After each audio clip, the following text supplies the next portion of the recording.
Hey everybody, welcome back to Enigmatica 2 Expert, and welcome to the future site of the CRIP CAVE. It might not look like much now, in fact it kind of just looks like two circles, and that's because it is. But by the end of this episode, it's going to be a giant hole. And alongside with starting construction on the cave, we're also going to do a fair amount of progression today, so let's get into it. Cool. So first up, let's start with a bit of progression.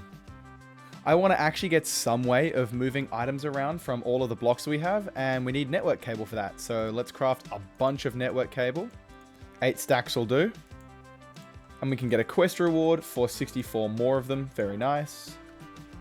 And the other thing I want to do is start on nuclear craft, because there's an alloy smelter in there that I know is going to be useful. So let's work our way on this copper solenoid, which is plates, aluminium rods, casings, and another mixed metal ingot, which is iron, bronze, and tin. And we have everything else there, so let's work on that. Alright, 4 solenoids is going to take 5 copper plates, with one of them being converted into casings.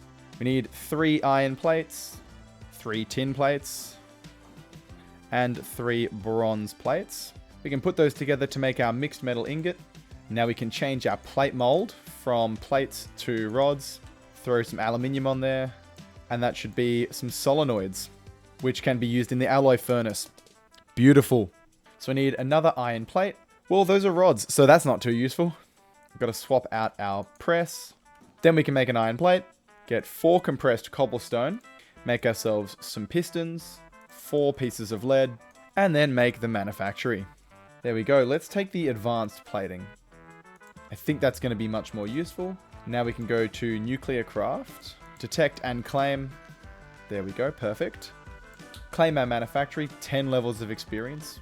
We'll leave that actually then. And let's go for basic plating as our first thing. Alrighty, so basic plating is 4 blocks of lead sheet metal, 4 lead item casings. So I think that is 6 lead plates off the bat. And then a graphite block, which is just smelting coal. Easy. So we'll just smelt some coal.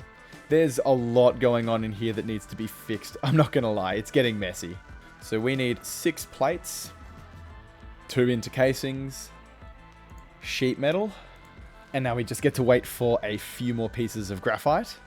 Graphite block, basic plating, quest, gamble, another quest, and another gamble. This time we get a disc, very cool.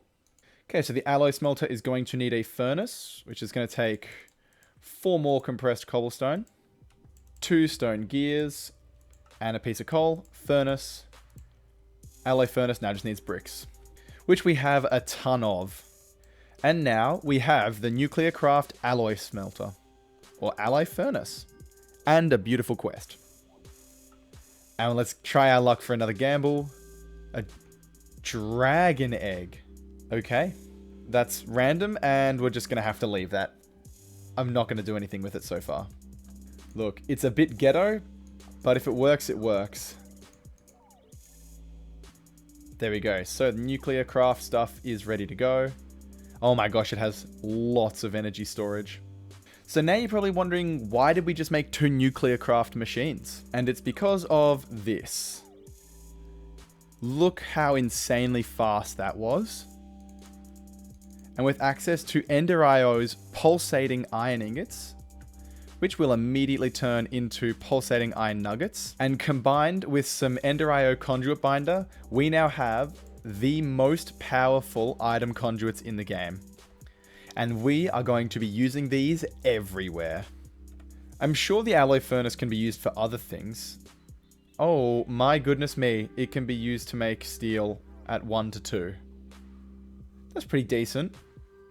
And also just as important now is fused quartz. And the fused quartz is going to let us get fluid conduits, which then we can just turn into pressurized conduits. So let's cook up some fused quartz here and put that all together, and now we can make some pressurized fluid conduits. So now we have item, fluids, and with a bit of mechanism, some gas conduits as well. Now there's only one thing missing, and that is power.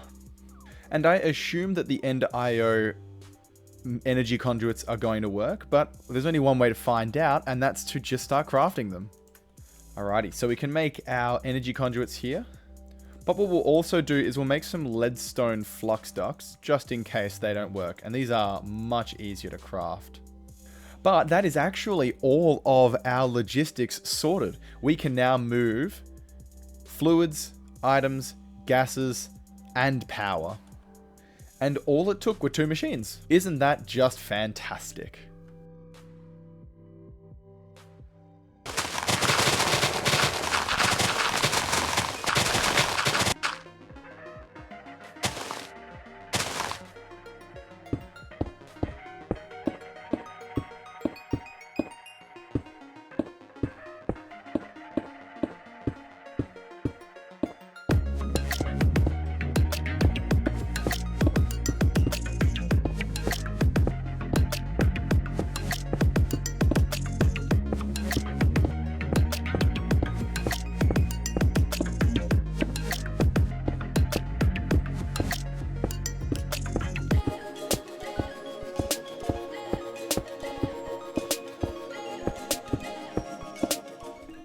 Okay, so that's definitely getting there. That's got to be stage 1 complete, kind of flattening out the area underneath and carving out the general pattern.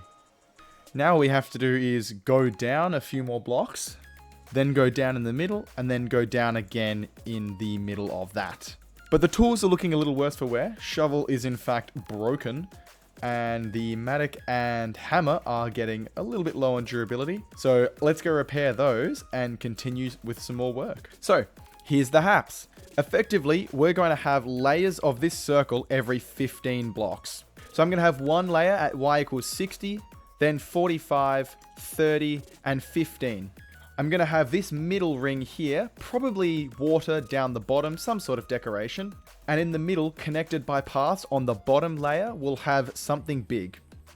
So in this circle, it could be advanced rocketry.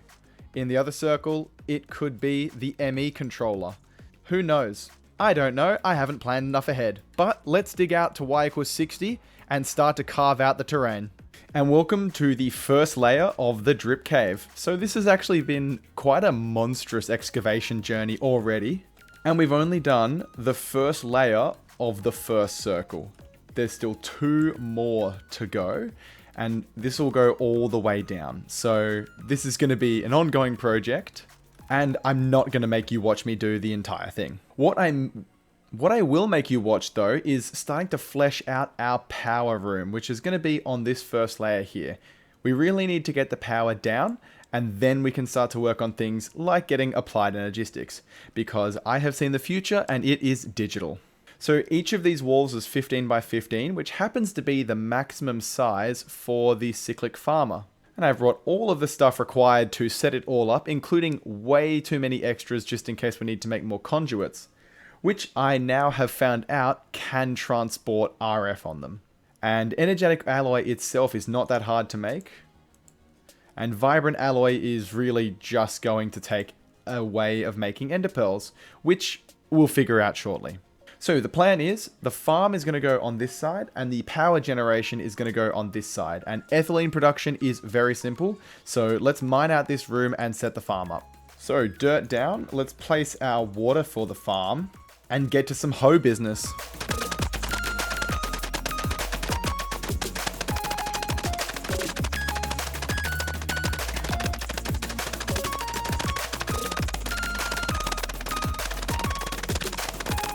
And let's grab our harvester and 15 by 15. And if we preview the area, it's a bit hard to see with the shaders, but it covers the entire farming area. So let's just hide that. Always on. And I think for the meantime, we're just going to do potatoes. The best way and most efficient way in terms of biomass is going to be watermelon, but I figure that with growing potatoes fast enough in these fields, it should be fine. Alrighty, so how I want to do this is I want to find the middle, and I want to carve out a little hole here. Hopefully that's enough, because I want to make a dynamic tank. I'm not sure I have enough blocks for it. I do have enough steel with me to make some structural glass as well, so that will save on the casings, but it is still not enough. Alright, one more set of casings. We'll get our tank glass in, and hopefully we can have a dynamic valve there, And there. No, we can't. Alrighty, let's just figure this out.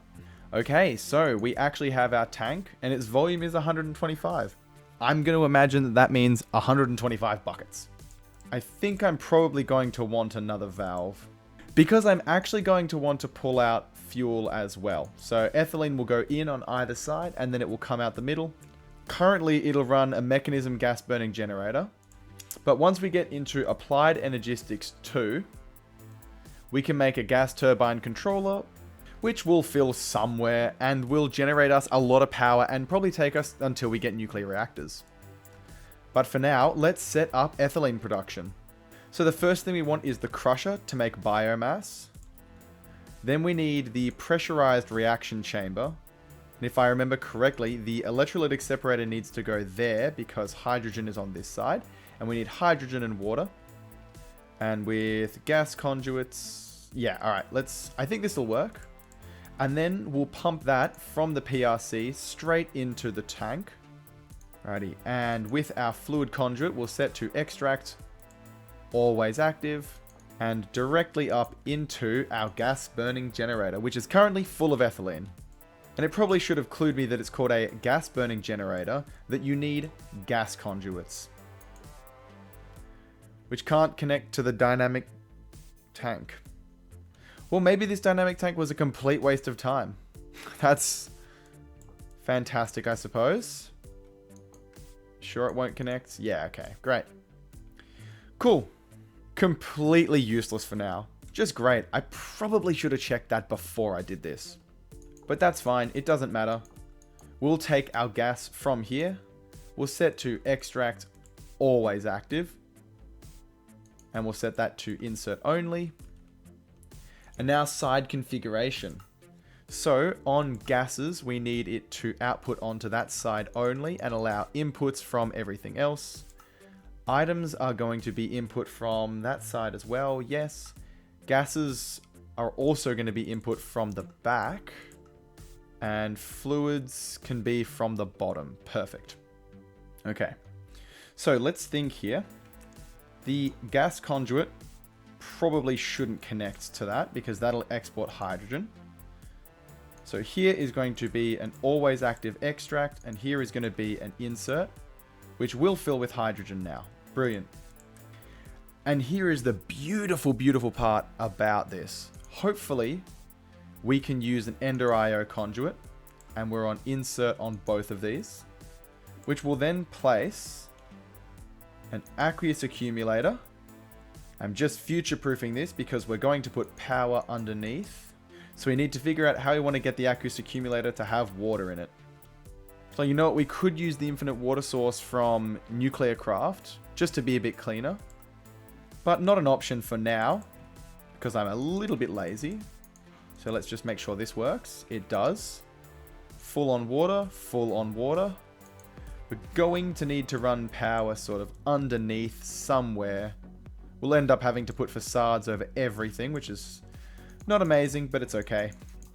So there's that. There will be no insertion of power, but this is now burning. We want to dump excess oxygen. This is fine. And then here's where we want to get rid of our ethylene. No. And this trash can is where we're going to put our substrate. So let's grab an item conduit. We'll go insertion only. And on the item conduit, it's extract, always active. And make sure that the back of items, make sure that items, the back, I think that's the back. Front, left, right, up, down, back. Good, there we go. So back will be the output and it will eject it straight into the trash can. Perfect. And then all we need to do is this. The crusher will have an output on this side. Not entirely certain why that's not worked there. There we go, perfect. So disable that. We want to go insert onto the PRC and extract always active on this. Good. And then what we can do here is we'll have, again, we need to change the side here. So the bottom is going to be input and it will be insertion. And then we will run this conduit along our power line to our harvester. And the harvester will need the power. And it will need items set to extract always active. And this will look really ugly for the time being, but at least it's all going to work. So everything is all full, ready to go. Now we're just waiting on these. And while we're at it, we might as well make some more sprinklers. We can just make some more iron bars, grab some buckets of water, some bone blocks, and now we should just be able to get some sprinklers. We only need 4 of them, but these will drastically increase the rate of crop growth. So sprinklers are going to definitely increase the speed at which we can grow all of our crops, but I reckon placing down some lights around here might also be a nice way of speeding up the crop growth. So there we go, that's almost done. Just harvested. It's now crushing. PRC is making. It's not getting any hydrogen in, which means I may have set something up incorrectly. Config, that's the back needs to be. This is gases, the back needs to be an input. So hydrogen's just gone back in. And then in terms of our items, the back needs to be an output, which it has. It's making ethylene. Ethylene is being extracted into our gas burning generator. I hope. Doesn't seem to be actually accumulating in there at all. There's only one output, so it should only be outputting into this side here, but I'm not seeing any gases going in there, and that is going down a lot faster than it should. What we'll do is we'll turn this off because we actually need to fill the crop field. And now that we have some bone meal, we get to enjoy this for a while. So I'll see you back when the crop field is full. Alrighty, here we go. So the crop field is full. I've had to place some more lights, of course, but you can see how quickly it actually grows with these cyclic waterers. So let's turn this on and see how quickly we can make ethylene if this is actually going to work. So it looks like it's actually voiding ethylene right now. Yeah, it's voiding ethylene once it gets to here. Cool, it's not voided yet. And then insert. Okay, we're no longer voiding ethylene. That is fantastic. Are we going up in ethylene now? That's the real question. We need to upgrade this machine a little bit more. It's got maximum energy upgrades, which is nice, but we need it to produce more ethylene. So that's good. Let's see. We're actually now consuming more ethylene. That's not great. Yes, okay. So we need to take out a fair amount of our speed upgrades. I think the electrolytic separator is probably, doesn't need to be that fast. Let's just make sure that this is now sustainable. Starting to have doubts about these because now this is just not fast enough. All right, maybe 5 was the way to go. So let's put another speed upgrade in there. Put another speed upgrade in here. Everything has max energy upgrades to be as efficient as possible. We're not anywhere near maximum on our hydrogen. The PRC is working nicely at the same speed as the crusher. Looks like we're gaining very, very slowly here. Right, well, it's a system of power that is barely sustainable, so that's not great. We do have a tank of ethylene here that we should just insert into and see. Okay, so that's making a lot more ethylene than what was going into the generator.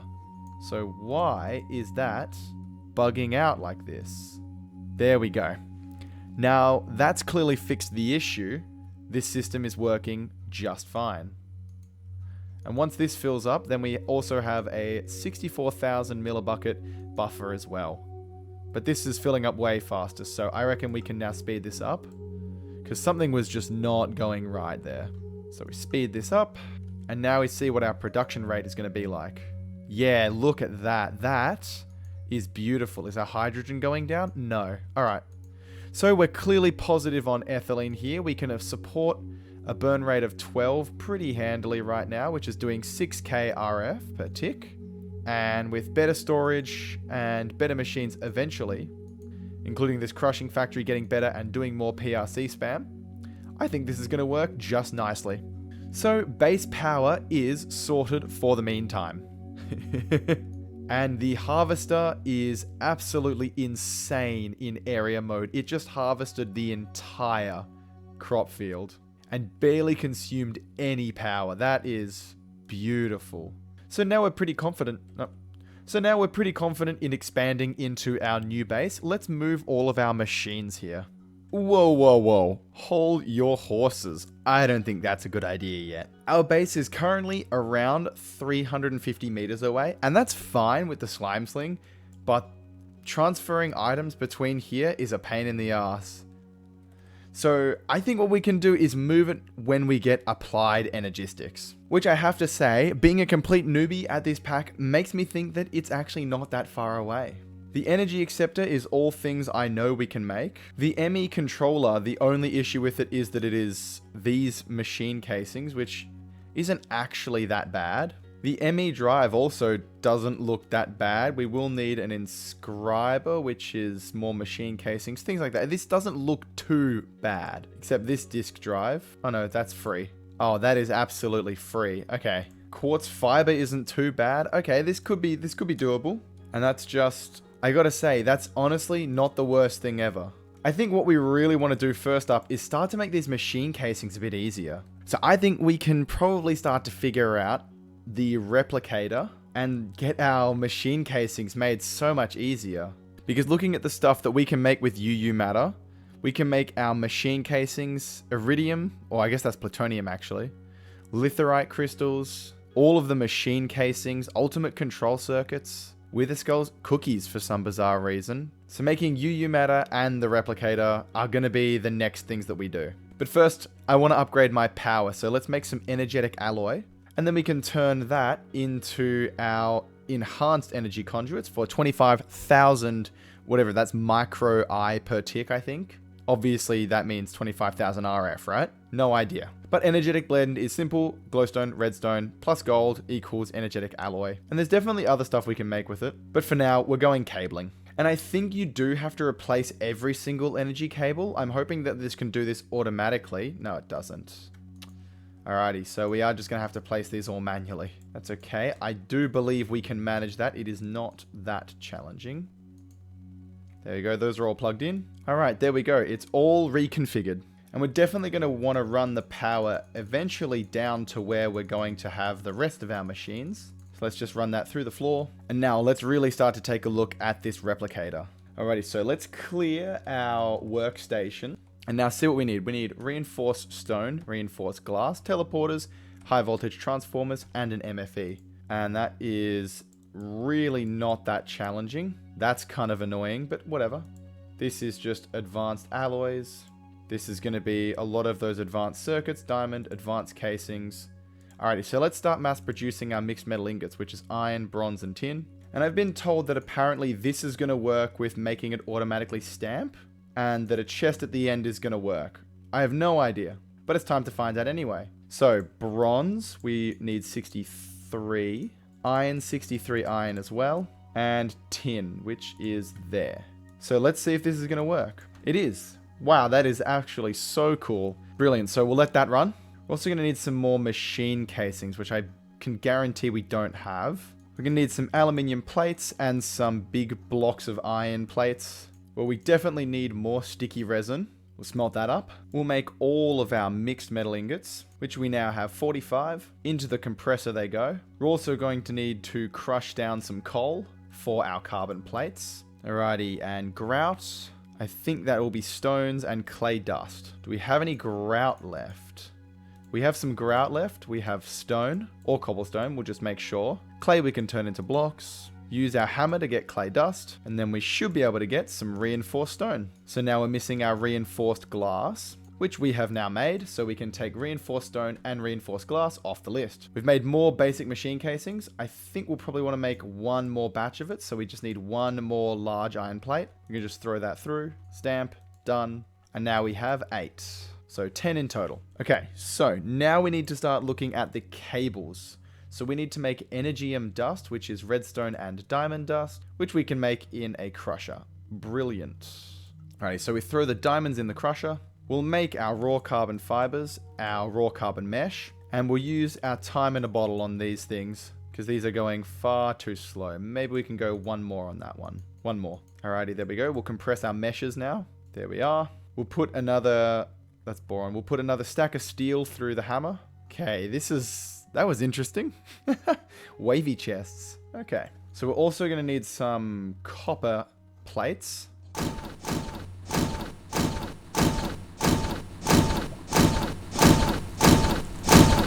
Okay, so alrighty, that's good. So it actually looks like we only need 3 advanced machine casings. So we can make 4, but we'll only make 3 just to start with. And therefore the teleporters. And the teleporters are going to need our Energium dust, so we'll make as much of that as we can. Glass fiber needs some pulverized silver, so we'll pulverize some silver. Cables, and 6 cables is perfect.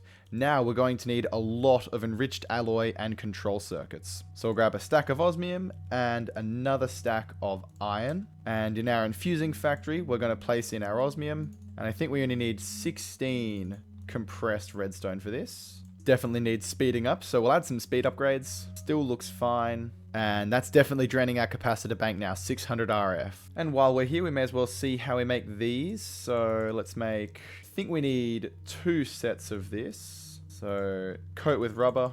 And then because high voltage transformers need medium transformers, we get 2 medium transformers. And then we need 2 gold wires. So gold plates into the plate press, iron into the infuser. Oh, it's 2x insulated. Oh god, we're going to need more rubber, aren't we? Probably should have made an IC2 extractor. How hard is that to make? Oh, it's actually free. Well, let's just make it then. Like so. We'll place down the extractor. It gets power. Come on, big money. 2, that's better. And another one, which is nice. No saplings. Oh, perfect. We can put rubber wood through the extractor as well, which will get us some rubber. I do think we have a little bit of it, 44. But this is getting some good rubber too. So these high voltage transformers are going to take 2x insulated wire. And luckily that's the perfect amount. And now we need this battery. So we're going to need 4 of these cables, insulated, 2 pulverized lead, 5 bronze plates, made into 10 casings, crafted into 2 batteries, and 2 high voltage transformers. Now the MFE is going to take way more rubber. So we need 4 2x insulated gold cables, and we need to compress 36 Energium dust. Let's crank the time in a bottle on this, and done. So now we can craft the MFE, which means we're actually really close to the replicator. All we need now are 12 control circuits, 3 insulated rubber cable, 3 frequency transmitters, 1 teleporter, 2 teleporters, 3 teleporters, and now the replicator. And we have definitely skipped a fair ways through the quest page now. We've got the replicator, and we probably need the matter fabricator, the pattern storage, and the scanner. Matter fabricator is way easier. The pattern storage looks to be a little bit harder. Silicon dioxide. Pressurizer might be a bit easier to make from nuclear craft here, so we'll probably make that. And the scanner, which is doesn't actually look too bad. Yeah, wow, okay, alrighty. This is just a lot of micro crafting that I'm not going to bore you with anymore. You've seen how to make one, let's make the others.